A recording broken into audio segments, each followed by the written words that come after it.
God, who could do this? Beneath the Santa Monica Pier, where wind and sun argue over the water, an old gray plastic crate bobbed like a coffin tossed by the waves. And inside, my God, a Doberman puppy, maybe 3, maybe 4 months old. Its black and tan fur clung in sharp, wet clumps.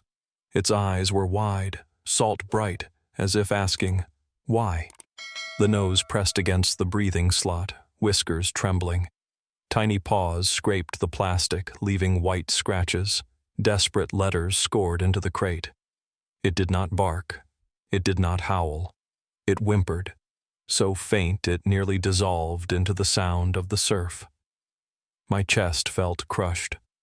Who would lock that latch and leave this little thing for the ocean to decide? This was not an accident.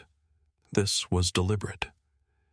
I stood there a few seconds, frozen, listening to the waves mock and slap the crate harder with each beat. With every slap, its breaths thinned. His name was Ethan Morales, 38, a former lifeguard who had hauled bodies from angry seas.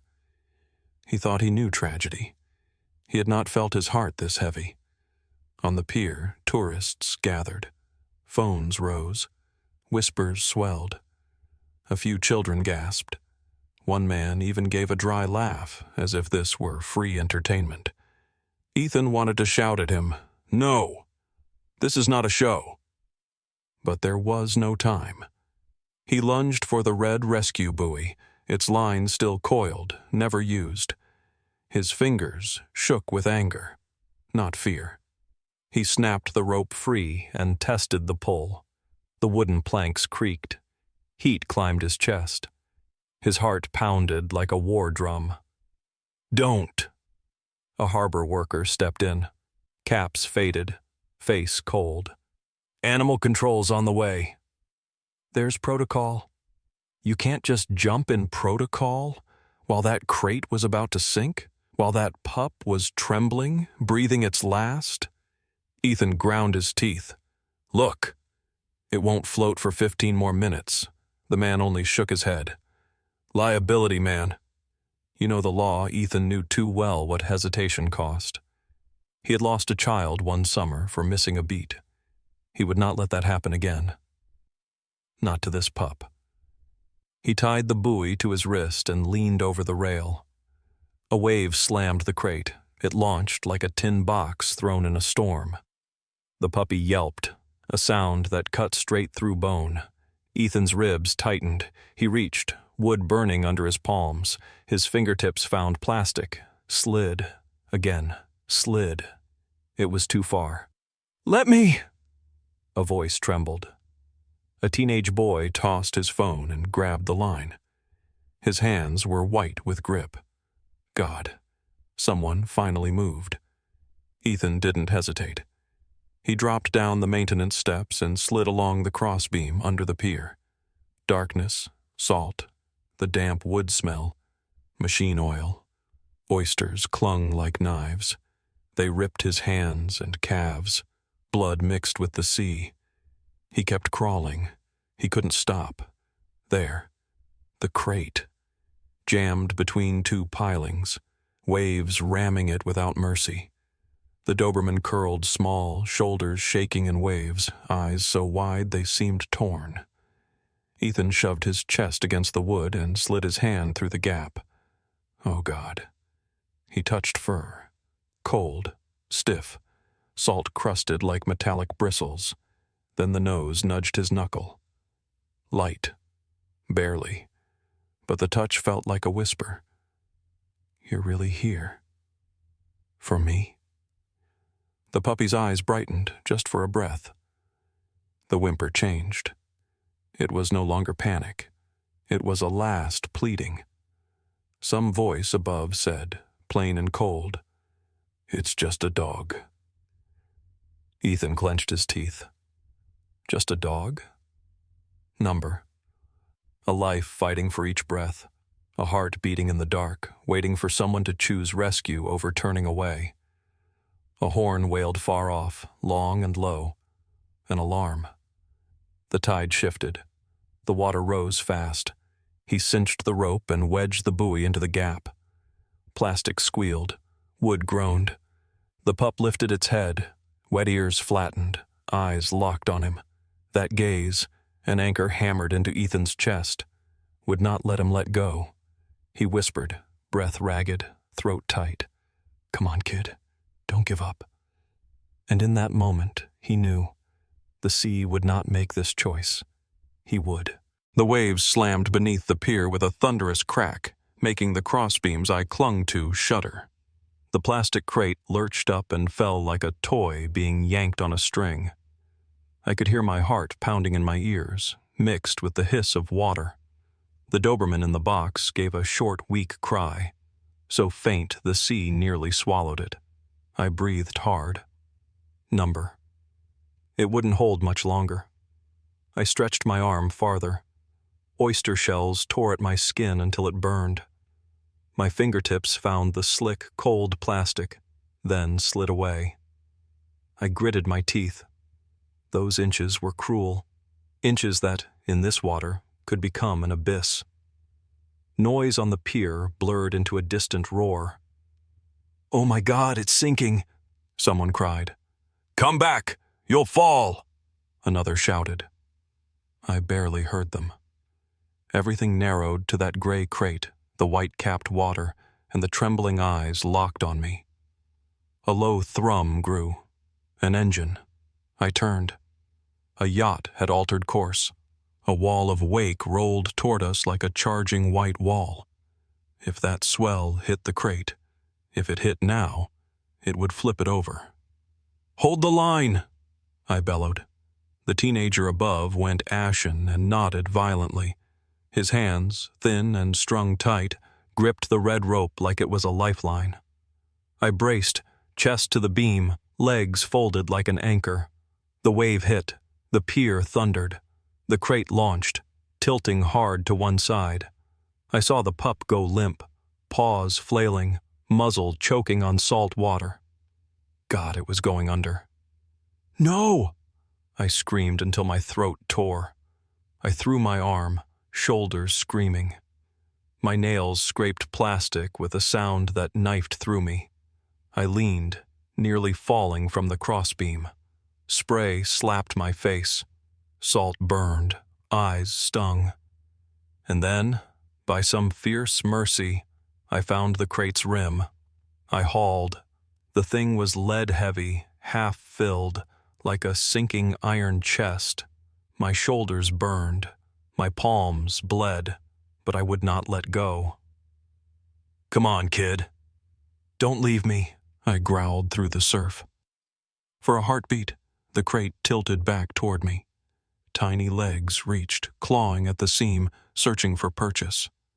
Its eyes went wide, and a thin thread of light, hope, flickered there. I knew then I had to give it a name, this small life, so it would cease to be a dog. Through salt and grit, I whispered, choked, "Rook, Rook, don't give up."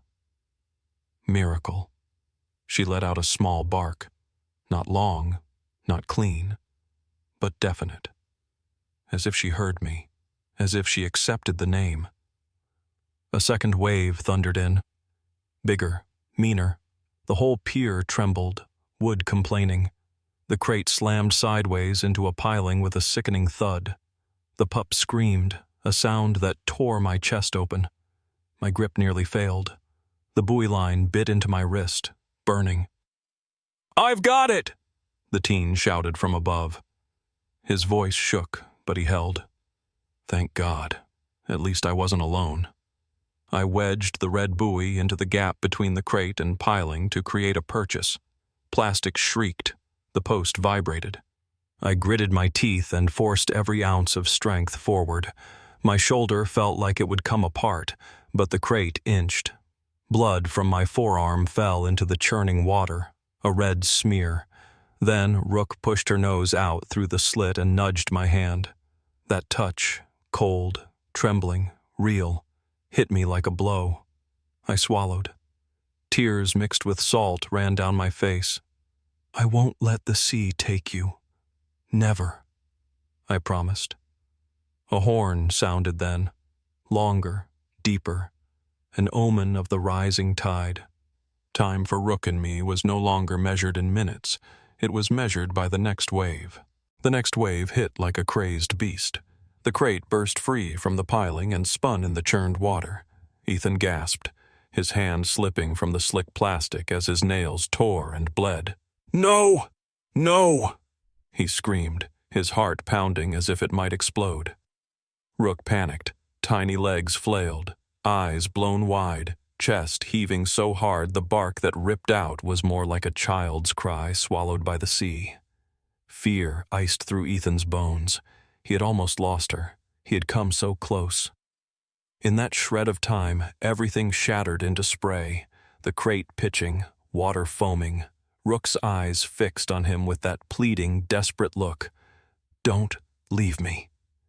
He lunged forward, his ribs slamming into the beam, pain so sharp it made the world tilt, but he kept going.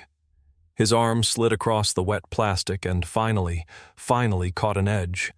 The surface was slick as oil, but he clenched until his hands shook. "He's pulling! He's pulling!" The teen's voice rang out, raw and thin. The red rope stood tight, cutting into Ethan's wrist. Another wave smashed through. The crate rocked wildly. Rook's muzzle slammed into the wall, and she howled in pain. Ethan felt his chest contract. He wanted to roar at the ocean to stop, but the sea answers no one. He lowered his body, pressed bone and flesh flat against the crossbeam, and hauled the crate inch by inch. Every inch was a fight. Sweat, salt, and blood stung his eyes. His biceps trembled and his shoulder burned. But he would not quit. Rook stretched toward the gap, nose poking out, mouth opening to gulp whatever air there was, little whimpers escaping. Ethan's throat closed. "Don't give up, Rook. I'm here," he cried, voice raw. There was a loud crack. Oh, God. The rotten joist beneath him splintered. He glanced down, his stomach dropping. The rotten beam was breaking. If it went, he and Rook would fall into the maelstrom below. Voices on the pier screamed to back away. "Get back! You'll die!" But there was no backing away. If he let go, Rook would vanish in a heartbeat, and he knew he could never forgive himself. The waves came again. Boom! The crate slammed back, nearly wrenching his grip free. He clenched his teeth and howled like a wounded animal. "No!" Blood ran harder from his hand, dropping in small red beads into the churn. Still, he held. Rook barked again, weak, trembling, but enough to cut through the surf.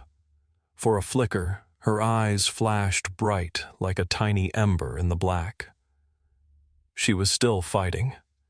Then another hand clamped around his ankle. Startled, he looked back. The teen, face white with sweat, breath ragged, but his grip was steady. "You're not alone!"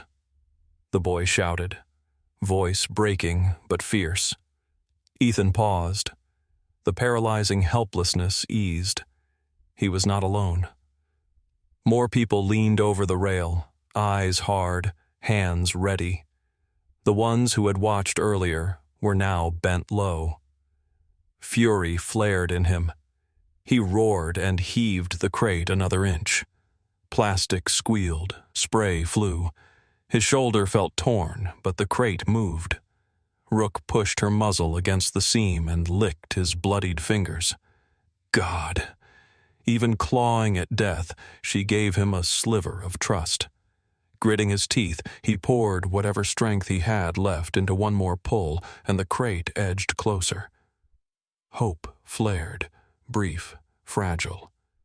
But the next wave was already lifting. Water slammed in, the crate rocked violently, and Ethan swayed with it. He understood then. The next swell would decide everything. Either he would pull her out, or the sea would claim them both. The next wave rose like a ravenous beast. The pier trembled. The plastic crate slammed, tipped, struck a piling, then spun off to one side. I knew in that instant, if I stayed clinging to this beam, I would lose her. "Let go! You'll die!" someone shouted from the pier. "No!" I roared, blood pouring from my arm, salt blurring my vision. One thought beat in my head like a drum. Either I save Rook, or I die with her. I drew a lungful of cold, oily salt air and slipped the rescue line from my wrist. The rope fell away in a heartbeat, like the last tether cutting me free from the pier. I dove. God, cold water smashed my face, a hammer blow. My ears went dead. The world dissolved into white foam in a terrifying roar. My chest felt crushed. I broke the surface, gasped, and drove for the crate. It spun, half sunk, half riding the swell. Inside, Rook had pushed herself up, muzzle jammed in the slot, gasping. The water had crept up to her neck. I kicked like a man battering a liquid wall. The current tried to drag us both under, but I kept coming, fingers closing on the crate's rim. It weighed like lead. Full of water, it was a dead iron block. I screamed, arm trembling. Rook bayed, a thin, strangled sound barely there. "No, Rook! I'm here!" I yelled, throat raw. I yanked at the latch, rust and salt. It wouldn't budge. I smacked it. Once. Twice. My nails split and bled. The latch screamed in protest. I slammed it again, pain fireworks behind my eyes. Then, snap. The metal gave, twisted free. I tore the lid. It split open, hinges screeching. A gap big enough for a hand. I plunged my arm in and grabbed Rook's chest. God. She was ice cold, shaking, her heart pounding like a trapped drum. She clawed at my shirt, not to flee, but to cling. I hauled her out and crushed her to my chest. At that moment, the crate spun, a wave slammed the piling, and the box shattered, plastic shards flying. If I'd been a second slower, Rook would have been dragged down with that ruin. She coughed and spat salt water from her mouth. I held her, wrenching us away from the piling. But the ocean wasn't done. A breaker shoved us toward a post. My body slammed into wood, pain like a bone cracking. I gasped but never loosened my hold. "Hold on to me, kid," I told her. She burrowed her muzzle into my chest, eyes barely open, that fragile glimmer still there. I swear I'd never seen a look so desperate and so trusting at once. I thrashed for the drifting red buoy. My arms went numb, shoulders burning, lungs on fire. The water kept tugging. I could see the float, but it was too far. From the pier came shouting, "Haul them up!" "Hurry!" I glimpsed hands flinging rope down. A swell hit, and we spun in the churn. Rook gave a short, weak cry. I ground my teeth. Not here. Not like this. I heaved everything I had and snagged the thrown line. I wrapped it around myself and around Rook. "Hold tight! Pull!" I screamed, voice ripped to threads. The rope tightened and pulled us from the whirl. I squeezed Rook to my ribs and felt the tiny heart hammering against me. Each beat was a whisper. "Don't leave me." But as we rose, Rook suddenly went rigid, then slack in my arms. My chest dropped. "No, not now. No, no, don't do this to me!" I screamed, choking, as the small body in my arms went suddenly limp like a soaked doll. Rook sagged, legs dangling, eyes half closed, breath a thread, almost gone. God, no. I had hauled her out of that hell. Could the sea still be claiming her? Everything froze. The surf dulled. The shouts on the pier turned to distant fragments. All I could hear was my own heart, hammering raw in my chest. In that instant, the past slammed back. The child I hadn't saved that summer. A vow I'd made, never again. Now I faced that promise. They dragged us over the rail, and we fell hard onto the pier's boards. The wood was hot beneath us. Salty water poured from our clothes. I collapsed to my knees and lay Rook on her back, hands shaking. Her fur was drenched and glued to her skin. Her little chest barely moved. "Oh my God, she's not breathing!" a woman screamed. "Call a vet!" "Now!" a man shouted. I had no time to wait. Training burned in me. When a life comes from the sea, seconds are the razor between gone and not gone. "No, I'm not letting you go," I whispered, then placed my hands on that tiny chest and began compressions. Hard, fast, palms pounding, heat from sweat and salt and blood under my skin. "Breathe, Rook. Breathe," I gasped. 1, 2, 3. Nothing. I leaned down, pressed my mouth to her muzzle, and blew a long breath. Her chest rose, then fell. I pulled back and pressed again. My hands raced with the pulse of hope. "Do it, sir! Don't stop!" the teen's voice urged at my side.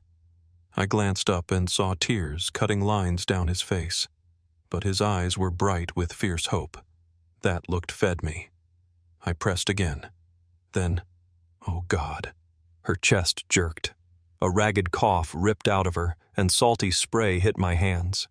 The pier seemed to hold its breath and then shattered into cheers. "She's breathing! She's breathing!" I slumped forward, clutching the shivering body. "Good girl.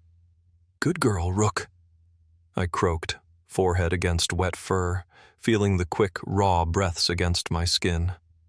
Her eyes opened a sliver, tired but lit by a fragile spark. Voices surged around us. "Did anyone call the clinic? She needs warming now." Someone thrust a towel into my hands, and I wrapped it tightly.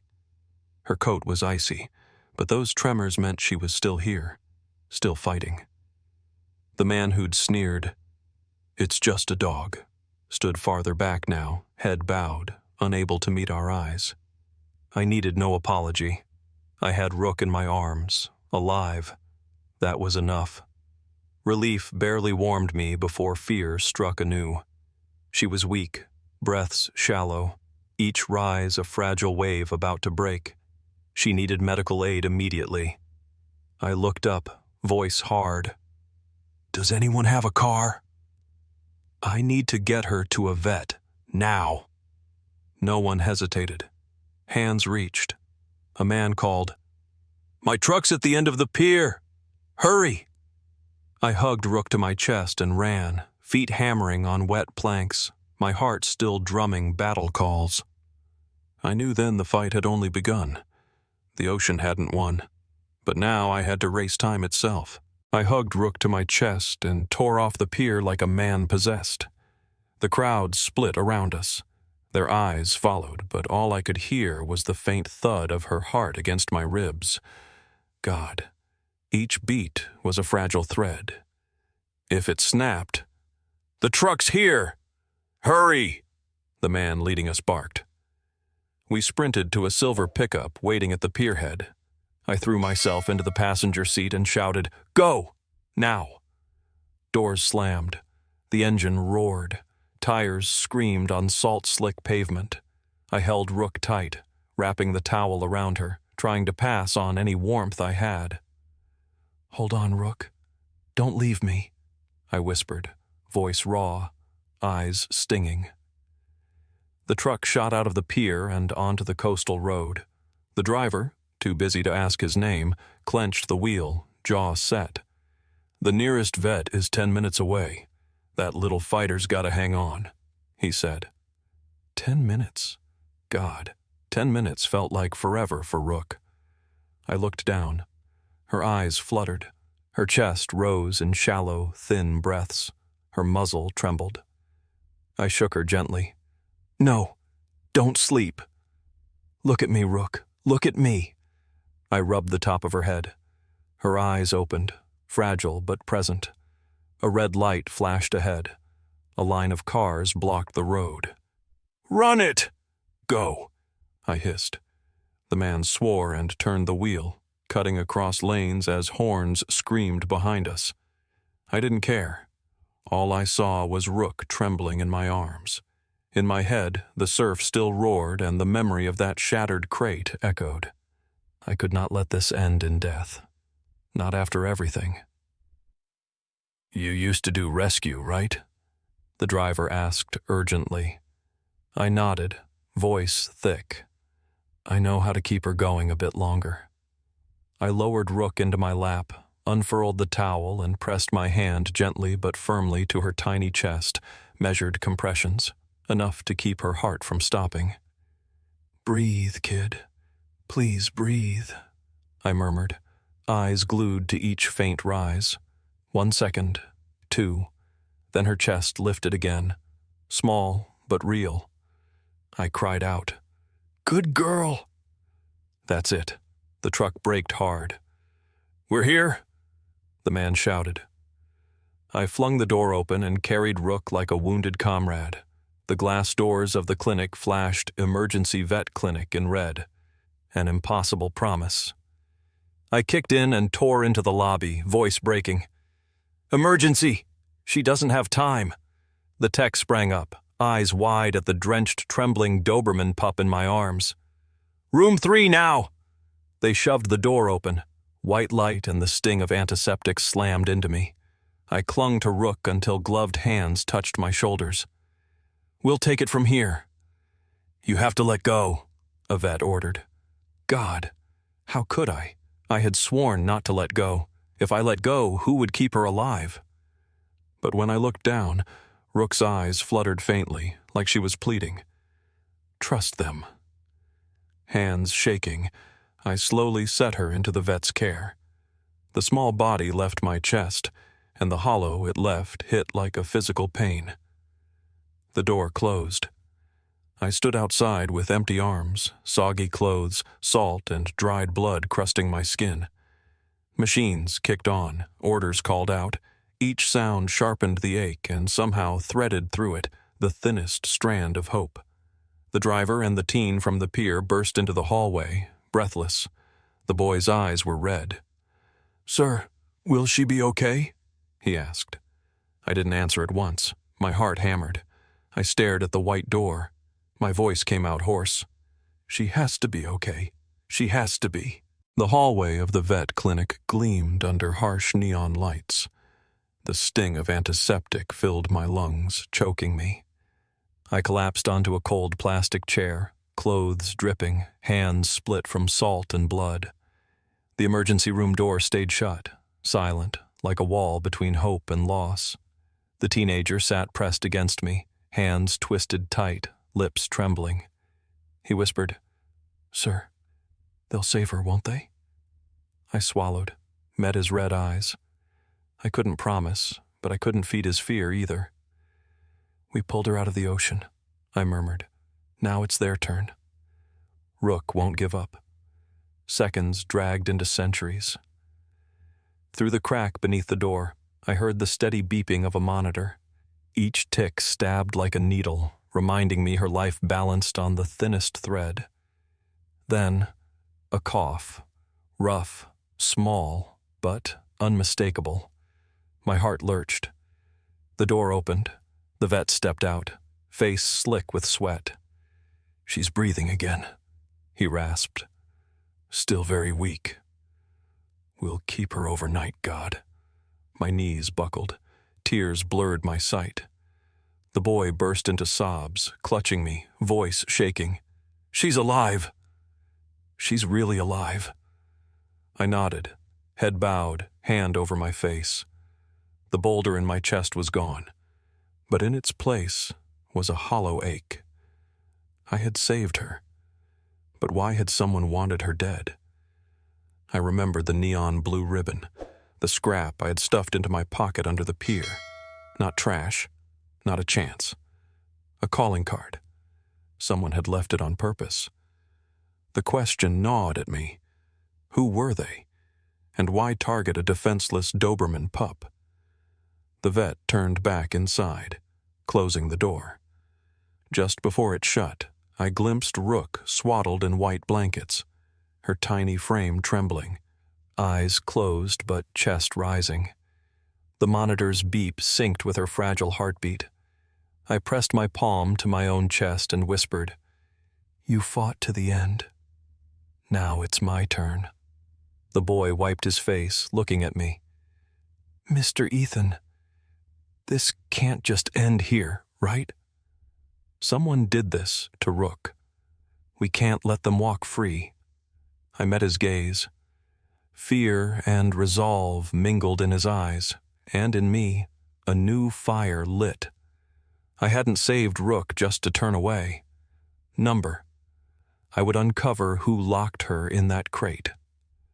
Outside the glass, Santa Monica night had fallen.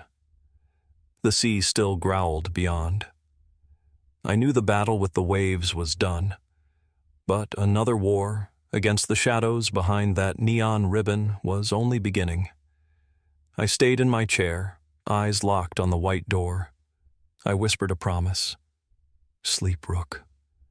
When you wake, we'll search for the truth together." That night, Rook won back her breath, but the story was far from over. The neon blue ribbon remained, a challenge left behind. Who would cage a Doberman puppy and surrender her to the sea? And why? I had made a vow. If she lived, I wouldn't stop at saving her. I would hunt the truth. But the road ahead was darker and maybe more dangerous than the waves themselves. Will you walk that road with me and Rook in Part 2? If you believe in compassion, if you believe no secret can stay buried, leave your thoughts below. Thank you for staying with us through Part 1. If this story touched you, share it, so empathy spreads further. And don't forget to subscribe, because the next chapter will bring answers, and maybe shocks none of us ever imagined. Until then, I'll see you and Rook in Part 2.